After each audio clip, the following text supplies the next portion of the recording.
The hat lost to the eagle. It's a sunny afternoon in the first week of December when three eaglets, Robin, Perry and Rita, are going to fledge from a mountain top to a nearby zoo where they have been kept for the last 1 year now.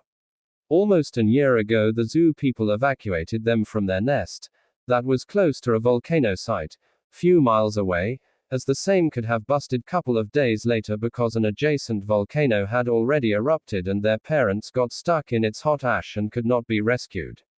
These eaglets, almost 1 year old and grown up now, didn't know how to fly, when brought here, and zoo people helped them learn flying through videos and they started hopping and flitting in short leaps within the zoo, in a few months' time. A volunteer also helped them to learn diving down from cliffs by parasailing alongside them, to learn flying, as they had lost the parents and strange eagles don't adopt eaglets of other pairs. Now they feel confident and may fly alone without any help. They are familiarized with the zoo atmosphere and don't hesitate to interact with visitors or sitting up on their shoulders when called in for a fun. Zoo officials now have a plan to set the grown-up eagles free, in a week or so, if they could regularly fly from the nearby non-volcanic peaks where a temporary nest has been set up for them so that they can adapt to their natural habitat. Now they fly, off and on, from the zoo to this nest and back to their rest place in the zoo when it gets darker. On the other side of the cliffs a river flows round the year and plenty of fish is there for the eagles to have their meals. Still the eagles love the zoo and their friends who brought them up. Especially Robin, who don't mind playing with hats of the visitors either. He likes to pick a hat and leaves that up in the skies in windy weather, and people may find the same anywhere in or outside the zoo.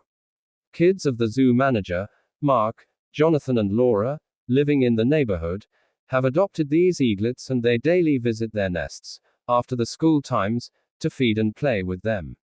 The eagles have the same colors, so the kids want to tag these eagles before they are set free to leave the zoo for good and place the names inside the tags so that if anyone returns back they may recognize him.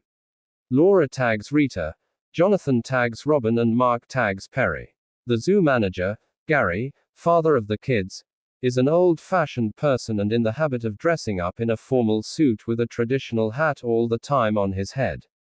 He is also invited in the farewell ceremony of the eagles. Robin is very friendly with him, sitting on his shoulders off and on and playing with his hat. Sometimes Gary leaves his hat on his side table while climbing a tree or moving up to the roof to see the repairing jobs. On the ceremony day he climbed up a tree to tag the newborn chicks of a nightingale, leaving back his hat on the table. Robin came there hopping up, picked his hat and flew away in the skies. Gary couldn't find his hat when he came back. He guessed Robin must have taken away his hat. When he looked up in the skies he saw Robin playing with that by releasing it up in the skies and catching back the same in the fall. Fortunately, Gary can utter eagle sounds and call them for a meal or fun. He whistles to Robin but he was too high to screech back. Robin keeps on playing with the hat till it was torn into pieces, and when Gary picked that up from a tree inside the zoo, it was just the upper harder part and the inner one had lost in the space.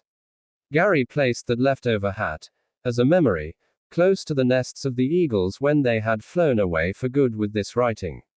Hat lost to the eagle. With that the story comes to an end.